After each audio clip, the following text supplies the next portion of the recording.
అలాగే వివిధ చట్టాలు పథకాలు కూడా తీసుకురావడం జరిగిందండి. కేంద్ర ప్రభుత్వము రాష్ట్ర ప్రభుత్వం కూడా కొన్ని చట్టాలు చేసింది.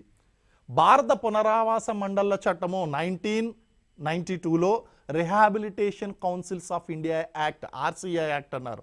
Rehabilitation Councils of India Act, భారత పునరావాస మండళ్ల చట్టము. ఈ చట్టం ద్వారా ఏం చేశారంటే వికలాంగుల కోసం దేశవ్యాప్తంగా పునరావాస మండలిని ఏర్పాటు చేశారు.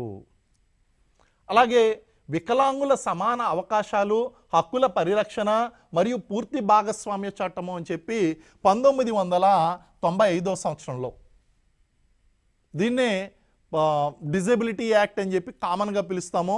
పూర్తి స్థాయిలో మనం చదువుకోవాలి అంటే వికలాంగుల సమాన అవకాశాలు, వికలాంగులకు సమానమైనటువంటి అవకాశాలు ఇవ్వాలి. సమాన అవకాశాలు ఎవరితో పాటు, మిగిలినటువంటి సమాజంతో పాటు సమాన అవకాశాలు, హక్కుల పరిరక్షణ, వాళ్ళ యొక్క హక్కుల్ని కాపాడాలి. అలాగే సమాజంలో ఈ అభివృద్ధిలో పాల్గొనడానికి పూర్తి భాగస్వామ్యం చేయాలి.